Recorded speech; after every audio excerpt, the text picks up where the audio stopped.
Alright, what's up everyone? This is Renzid. I'm gonna try making a video series on introducing some concepts for bladestorm PvP, and I want to look and focus specifically on PvP because I see a lot of questions on Discord, and a lot of people have also been asking me questions, and I think there's also some bit of misinformation on the official solo Discords and other class Discords that I want to clear up. And so I've got a few ideas for different videos that I'd be making just to help players out. The first one, the very basic one for today, would just be going over the skills and explaining how they work in PvP specifically. But in the future, I'm also going to be talking about builds, gear, stats that you want, and then more in-depth skill usage, and then maybe even talking about like mindset, play style in like 3v3s, and I'll specifically focus this video more on 3v3s, but you can apply a lot of the PvP concepts to 10v10 and 15v15 as well in open world. So let's go ahead and talk about skills. I think it's very, very important to go over all the skills, specifically talk about how they work in PvP, because so many people ask me questions, and a lot of the questions can be answered honestly just by knowing how the skills work or reading through the skills, and so that's why I'll take this time to explain them. The first skill that we'll go over is Boundless Will. In Boundless Will, most of the time in PvE, if you're coming from PvE, it's just a buff, straight up buff that you put on another player, and it'll give you 3% physical attack, which is not the same thing as 3% damage, but it's still a buff nonetheless, and it gives your target 5% damage reduction. So it's very useful if you want to use it on allies, but you can also use it on enemies, and if you use it on enemies, then it'll grant you 2% lifesteal, and then it'll also affect certain other abilities, which we'll talk about later. So this is a bread and butter skill. How you want to use it, completely up to you, but I won't go too much into how to use your skills. I think that'll go into a different video, but I'll just cover over the basic of using skills, because there's you can make an entire video on just how to use Boundless Will effectively. Then the next skill that I'll go over is the bread and butter skill in PvP, which is Illusory Blade. And the reason why Illusory Blade is so important is because of this glyph. Actually, I'm in PvE right now, but this Astral Blessing called Dire Straits basically boosts the damage by Illusory Blade by a ton, 500% in PvP. And so this is your main skill. It's an iframe while you're using it, and it also roots the target for 3 seconds on the first hit, only if the first hit connects. But it also does decent damage too. And so this is absolutely your bread and butter. It's a defensive skill, it's an offensive skill, but that could also be a double-sided blade, because sometimes if you want to do damage, you can't use and save it for an iframe, and sometimes if you only want to use it for an iframe and you want to save it, then you won't be doing much damage, right? So how you use Illusory Blade can also determine a lot of outcomes in PvP, but this is absolutely one of your most important abilities. It's important to know the range of it, and if you don't use Boundless Will on a target, you will have to aim it, and you will have and you can miss it, right? Because you can misjudge the range on it, right? So you got to be careful of what the range is with your opponent, and if you're out of range, it's gonna straight up whiff. You still get the defensive portion of it, but it can be very painful if you miss this skill a lot in PvP. Next skill that I'll go over is your left click and right clicks, because this is basically what enables you, and it allows you to decrease the cooldown of Illusory Blade. Because if you have Illusory Blade and you're running the Illusory Blade Dire Straits Astral Blessing, then the cooldown of Illusory Blade is 22 seconds, which is pretty long. However, I can actually reduce the cooldown of Illusory Blade if I use right click and then left click. So right click and left click, and you can see that the cooldown of Illusory Blade is going down rather fast. And so I can get it up second use much faster than I would normally if I were just waiting. So this is one of the key things that you do need to know about Bladestorm. And you'll notice that it only works with one right click and one left click, specifically that order. You don't want to use double right click. I see a lot of Bladestorms doing this, and this is a very, very common mistake that I see players do, and you never want to do this. If you see the second part coming out, you fucked up. But basically, yeah, absolutely, you don't want to do that at all. And you also never want to use your left clicks, straight up left clicks. left clicks on their own are pretty useless in PvP. They're useful in 10v10 for killing barrels, but other than that, you never want to left click and you never want to right click twice. Always right click, left click. This becomes a ranged attack, and this allows you, and it has a pretty decently long range at 20 meters, and it allows you to reduce the cooldown of your illusory blade. However, it is important to note that your first right click is a melee ability, and so you do need to be in melee range in order to actually make use of it and get the damage. Then we'll go over, we'll start going over skills in just the natural order. So the first skill is Heavenly Sword. This skill, 20-meter range, it's a knockdown, and it's quite useful. It's a very quick knockdown, and you can charge it at 3 different levels. If you just press the skill straight up, a very fast knockdown that comes down, and what you can do is you can actually use it behind walls because you don't need line of sight. And another interesting part about the skill is that you can charge it up to 3 times if you hold down the skill. Now, I don't personally, I don't like holding it down very much. I don't find myself using the multiple charges, but you can see that if I charge it 3 times, the skill will knock down for longer, for 3 seconds, up to 3 seconds rather. The reason why I don't do this as much is because knockdowns in this game, you can't, most of them, when you get knocked down, you can spam left click and right click, or A and D, or even both, and that'll let you get up faster from a knockdown. And so it's you know, it's the weakest form of hard CC in my opinion. And so you don't really need to charge it up, honestly. And so you can use it as a fast little CC to interrupt you know, opponents. Next skill I want to talk about is Field of Recovery formation. This skill is a little healing circle that you place on the ground, and it just places down a circle. It's decently large, but you'll see that if I have a target marked with Boundless Will and I use the Occult Matrix glyph, you'll see that it places down 2 circles. And so this is very useful because if you overlap the circles, you'll actually receive double the healing, and you'll receive healing from both. So it's also important how you use Boundless Will and the healing circle together. And that'll lead me to my next point, which is about this passive, All Will Be One. So this passive is not very clear in the tooltip, but how it works is basically is that when you use one of 2 skills, you'll receive 4 seconds of invisibility detection. And so the buff, that if you notice right here, the buff is called Shapeless, and it lasts for 4 seconds, and you can see invisible targets. So if you, this is very important when you're fighting Reapers, you'll be able to see them. But one thing that's important to note is that the Reaper does not have to be standing in the circle, nor do you have to stand in the circle. As long as you put down that circle, the healing circle, you'll receive the buff, and you can move out of the circle and you can do whatever you need to do, and you'll still be able to see the Reaper. Now, if the Reaper is behind, you know, a pillar or something like that, then yeah, you still won't be able to see them. But if they're out in the open, you'll be able to freely see them, and the range at which you can see them, it's pretty far. It's probably like 40 or even 40 meters, maybe even more than 40 meters. But it's pretty useful for seeing Reapers, and that's one of your key skills in fighting against Reapers. The other skill that I want to talk about that also relates with your All Will Be One passive is Blade Pentagram. And Blade Pentagram also works similarly to the healing circle in that you can place down 2 of them. But this one, it's basically, if you ever play League, it's Vagar Cage. So it puts down this pentagram, and enemies that walk through it will be stunned once. And once they get stunned once by this ability, it doesn't matter if they cross over the pentagrams again, they cannot be stunned twice by that ability. So this ability is very useful because it stuns for 3 seconds. And it's also very important because, like I said, it gives you that buff, and it allows you to see invisible enemies. So if I use it right here, you'll see the Shapeless buff again for 4 seconds. Very, very important. Another reason why Blade Pentagram is very useful is that, again, it will give you 2 points of sword intent every 2 seconds. So basically, like I said, right, you want to use right click, left click, and each right click, left click uses 1 sword intent each. So one right click, left click consumes a total of 2.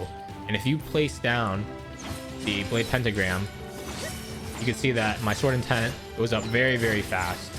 and this is very important. You want to reduce the cooldown of illusory blade, and this is one of your few ways of generating resources back. And so blade pentagram, very, very useful for that reason. And again, like I said, if you have boundless will used, it'll put down 1 on yourself and it'll put down 1 around your target. And so that's a very, very useful thing to know. Then the next thing I'll talk about is, I guess, resource generation, if we're just going down the line. So like I said, right click, left click uses sword intent, but one thing that you might not know is that right click, left click, the left click specifically after one right click restores sword mana. So if you are low on sword mana but you have sword intent, you can convert it using right click, left click. But let's say, like we said in PvP, sword intent is very useful because it reduces the cooldown of illusory blade. How do we get back more sword intent? Another way is through this skill called Star Shower. So Star Shower is a skill, you just throw it out like this, and the hitbox is actually a cone, if you noticed. But what it does is that if you hit a target, and specifically you must hit the target, it will place 1, it'll place a dot on the enemy, and 2, it will consume sword mana and it will give you sword intent back. So one thing that's important in PvP is to know when to use Star Shower so that you're not, so that you can sort of balance and manage your resources, your sword intent. So it's a very useful skill in PvP. It is, a very short range. It's not 20 meters, right? It's a 4 meters at the very edge. And so how you use it can greatly determine, make the difference between a good spell sword and a bad spell sword, bladestorm. Like I said, it also applies a dot. This dot, it doesn't do that much damage on its own, but the damage does add up, and it stacks up to 3 times. You can see I can refresh it, but over time, the damage does add up with a dot. And so keep in mind that this is one way to apply the dot or refresh it. In PvP, you don't have to worry about too much about the dot. Just know that you're just think of it as free damage, essentially. And then the next skill that I'll go over, you don't really use these in PvP too much, especially in 3v3s and 1v1s or in open world. You don't usually use these that much. But we'll go over the next skill is a key skill called Flickering Blade. Now, Flickering Blade, the reason why this skill is so important is that it's a mobility skill for you. But you'll notice that every time I use it, it gives me 1 second of super armor. So normally in this game, a lot of gap closers or mobility skills are unprotected. However, this is one of the few skills in the game with mobility and protection on the same skill. So it's a very, very useful skill. And with the right timing, you can, you can get out of situations. You can try to, block CCs and things like that. But one thing to note also is that there is a forward animation. I use it forward. But if you also hold S while using the skill, there's a backwards animation that you can dash backwards. And you'll notice that the backwards animation is a lot longer than the forward animation. In China, they've changed it and buffed it so that the backward animation is a little bit faster. But right now, what you want to try to do is try to use the forward animation as much as possible. And this skill doesn't require any targeting. It will just send you straight forward in whichever direction you're facing. And so try to turn your camera before using this skill and make sure you're charging into the right direction. Definitely a good skill. It charges you forward 10 meters. So it's a decent, gap closer. It's not as far as some other classes that have, 20 meter gap closers or 15 meter. But nice thing to know about is that you have 2 stacks as well. So you want to make sure that you are using this correctly, and you want to keep track of how many stacks you have of Flickering Blade. This is, I would say, is one of my favorite. It's probably my favorite skill within the Bladestorm kit, just because of how versatile it is, and how quick it is as well. Then the next skill that I'll go over in PvP is called Cloud Stop. So this is your standard interrupt. Pretty much every DPS class has an interrupt. Our interrupt is melee range. It's only 5 meters. And what it does is that it'll, if an enemy is using a cast bar skill, not all cast bar skills can be interrupted, but most can be. Specifically, usually you'll see healers having cast bar skills or bards. And so you can use the ability, and if you get a successful interrupt, it'll silence the target for 4 seconds. It doesn't say that on the tooltip, but it does. And so you can't silence a target that is super armored, but you can't interrupt a skill from a target that is super armored and he's like casting. So for example, if a bard is casting Note Melody and they is super armored, you can still interrupt Note Melody, even though you just won't get the silence. Very, very useful. Has a very short cooldown of 12 seconds, and so make sure you're using this however you can whenever you see the enemy casting something. We went over Boundless Will already, so I won't go over that too much. Next skill I'll cover is Chaos and World's Beginning. So this skill is our CC break. Every class has a CC break, at least one. This is our standard one, and it's very similar to Zerker's, and the sense that if you're CC'd, doesn't matter any kind of CC, if it's a root, if it's a silence, if it's a stun, if it's a knockdown even, you can use the ability. And when you use the ability, it'll one, break you free out of the CC, but it also gives you 6 seconds of super armor. So it's very, very useful.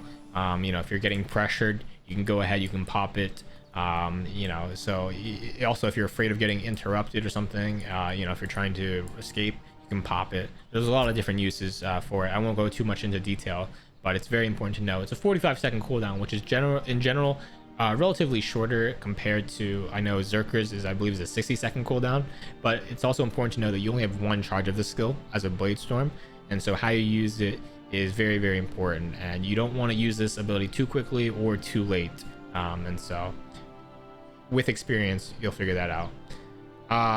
The next skill, one of the most important skills that we have, is called Silence Note Without Dust. Now this skill has 2 parts. The very first part is a buff, and the buff lasts 18 seconds. That's the buff called Selflessness, and when you pop this buff, you'll get 10% physical attack, you'll get increased movement speed like it says on the tooltip, and you're immune to slow effects, and you also have increased regeneration for your sword intent. So this skill is very good. Like I said, it's one of the few skills that you have that allows you to regain resources in the form of sword intent. And so, but the main reason why you want to use this buff is for the offensive stats that it gives you. So this skill is very nice. You can see that I'm moving around much faster and my attacks will do, a lot more damage. But the second part of this skill is also really nice. You'll see that it's in a cone shape, and when I use this skill, it sends out one of our hardest hitting single abilities. And so when you use this ability, the second part is called Snow Silence, and Snow Silence is very useful because even though it has a long animation and it does keep you trapped in that animation, it's a very strong skill, and you're also immune to different types of CC when you're using it. So it's a very, very useful skill in that regard.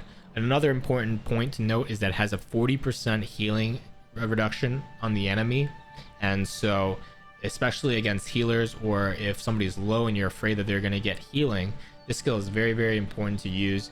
And it's also important to know when to use the ability, and so absolutely a key skill. But one annoying thing, or one thing to keep in mind, is that when you use the second part of the skill, it will end the buff that you have. So normally if you use the first part of the skill, you'll have an 18-second buff, like I said, with the offensive stats, but you'll see that if I activate this second part early, I'll completely lose the buff. And so that's why it's important to have timing when it comes to using the second part of the skill, because sometimes you don't want to, sometimes you want to have the buff last as long as possible. Sometimes you need that second part, and especially the damage, the burst that comes with that. So it's definitely a balance. In future versions in China, they just buffed it, and so when you use the second part of the skill, it no longer cancels the first buff. So that's a very, very nice change, but for now you'll have to balance between the two. But also, very, very important. And it's important to know that the second part of the skill is only a 5-meter radius, so you do need to aim the skill and make sure that your opponent is within that 5-meter radius. And then another skill, like we said, we went over Illusory Blade, very, very important. Next skill we'll go over is Cloud Shadow. Now Cloud Shadow is our second CC break skill, but it's very, very different from Chaos and World's Beginning.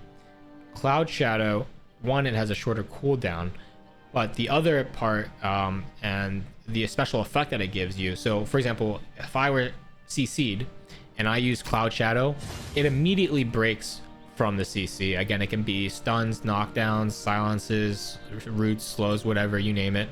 But it gives me a buff so that within the next 6 seconds, if I get hit by an ability, it will iframe that ability.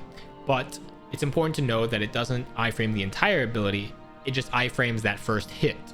So that's important, and you do need to keep that in mind. But the invincibility does last for 1 second. So sometimes there are skills that, you know, that will last for, you know, like for example, you know, Illusory Blade, right? Illusory Blade lasts for 2 seconds, right? So you'll only be iframed during the first second if you get hit by an Illusory Blade when you use Cloud Shadow. So, you know, how you use it is important, but it does provide you a good bit of protection. And, you know, protection right now, especially CC breaks and iframes, are a luxury in our meta for PvP. So this is a very important skill. And like it says, if you do get hit, you'll leap backwards 8 meters. And it'll, you know, how you leap backwards is dependent on your camera location. So you can camera turn this, and you can leap forward with it as well if you get hit. But just something to keep in mind. One thing also is that if you read on the tooltip, if you do get a successful dodge, you will also heal a bit. And this heal is actually very, very important. You know, healing, especially if you don't have a healer in 3v3, healing is a luxury. And so you heal a very good amount of HP with this ability.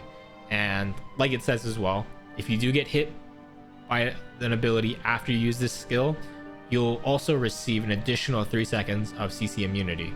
So this skill is also another, you know, very, very nice skill that we have. I'll explain. It does reset the cooldown of one of your other skills, and so I'll explain that skill right now. So the skill that it resets is called Attack in All Directions. Now, this is one of our most important gap closers, but it's also a little tricky to understand, and the tooltip is not very it's not very clear with what it does. So Attack in All Directions is a 2-part skill. The very first part is it's a skill shot. It's a pure skill shot, which means that it doesn't matter which way you're looking, it doesn't matter where, you know, who you have targeted, right? Even though I have this dummy targeted and I'm looking at this dummy, my mark will apply to wherever I'm looking at instead of where I'm targeting, or, you know, so it's very, very important, and it only hits the first target that you're looking at. So if there are 2 dummies in a line and I use the ability, let's pretend that this dummy in the back was in range. It's a 20-meter range. It doesn't matter if I'm targeting the dummy behind. If I use this ability, it's only going to mark the first target hit. It does not go through and it does not hit the second target. So it is very important to land this ability and to be accurate with your aim. So that's why sometimes it can be difficult in landing this ability. If somebody is moving, you do sort of need to lead the skill shot a little bit, and you do need to sort of predict where they're going to be with this ability. The nice part of this ability, though, is even if you do miss completely, you'll see that it goes on a 3-second cooldown instead of the full 20 seconds cooldown. So very, very nice ability. A lot of people are confused with how this ability works, and they think that the skill is very buggy, but I've pretty much never had this skill bug out on me. Like I said, the very first part is the mark, and the second part is a stun. And so you'll see that once it's a ranged mark, and when I use the second ability, I'll actually, 1, I'll move towards the target, and 2, I will stun the target for 3 seconds. And so this skill is very important because one thing that I'll say about this skill is that the very first part, like I mentioned, has a 20-meter range, but the second part has an infinite range. And so let's say I'm right now 24 meters away, you can see that I can still dash to the dummy that I first marked. So this is very, very nice if you're trying to stick on to a target, right? If you think that a target's going to run away from you, you can go ahead and pre-mark them, and then after they run, you can just go ahead and catch up to them and stun them when they're not ready. So this is a very, very useful ability. Works like that. But one thing that I'll keep that I want to make sure that people are aware of is that you'll see that the icon for the second part of the skill looks completely different from the first icon. And so you'll see that you have to target the appropriate mark mark the target in order to be able to activate the second part of the skill. And so what that means is that, for example, like I said in this example, even though I'm aiming at the target of this dummy in the back, when I use the first part of the skill, it marks the first dummy. But you'll see this icon, I can't use it on the second dummy in the back because the actual target that I hit was the first dummy. So in order to get my stun to work, I have to retarget the target that's marked. And so that's why sometimes if you feel like this skill is bugged and you can't use the second part, it's because you're not actually focusing targeting the marked target. So it's very, very important that you are using the skill, because this skill is a single target skill, and so it can be a little weird with how the targeting works and how the marking works. But you just got to make sure you know that it is a skill shot and it only hits one target, and you have to focus that target for the second part of the skill, the stun specifically. So if I'm not very clear with that, I can, put it in the comments. I can try to re-explain it a little bit better. But like I said, it's a very, very fast gap closer and it is a key stun. And so when you use this skill and it's on cooldown, if you use Cloud Shadow and you get a successful dodge off, it'll reset the cooldown. And so you can use the skill again. So it's very, very useful. And since it is a 20-meter range, this is our only 20-meter range gap closer. And it's important to know that you can only use this on enemies. And so it's a good gap closer, but you have to have a target for it, or else you can't dash. So those two key skills work in combination with each other. And I've went ahead and I've already explained how Blade Pentagram works. The next skill that I'll go over is Traceless Cloud Forming. This is just your dodge. It's an 8-second cooldown, your shift dodge. For me, it's shift, at least. There's nothing special about this skill. It's purely just a mobility skill. It doesn't provide any super armor. It doesn't provide any immunity or iframe. So if you move and you get CC'd, or if you try to dash through a CC or something like that, you'll still get hit and you'll still be penalized. So it is important to know how to use this skill. It is important to know that, again, when I use this skill is purely for mobility, try to get closer to a target, trying to stick to a target. But again, yeah, no protection at all whatsoever. These two skills you pretty much don't use in PvP at all. Physical limit, this is just a nice passive that just gives you bonus stats if you have any additional haste that you built. You really don't have to worry about the skill too much, honestly, in PvP. It just free stats, honestly. I think I'll end the video here probably, just because I don't want to drag on the video for too long. I'll make a separate video where I cover astral blessings and glyphs for builds, but for here I'll just leave it like this. Yeah, if there's anything that you guys have ideas that you think would be helpful for new players, or if there's something here that you didn't quite understand, leave it in the comments. I'll read it and I'll take some of the ideas. I have played a lot of bladestorm. I've played it on China server. I've played it on in PvP as well, and also here in NA. Right now in NA, I am the top ranked bladestorm player, and so I do have a good deal of experience. But yeah, let me know, if you do need some more help, because I feel like I can provide some sort of guidance, especially for newer players, because I know that there is a little bit of a learning curve for bladestorm. And you can be easily punished if you're not aware with how all your skills work, since you're a melee class. But yeah, I hope you guys enjoyed the video. Hope to be making more as well. Thank you.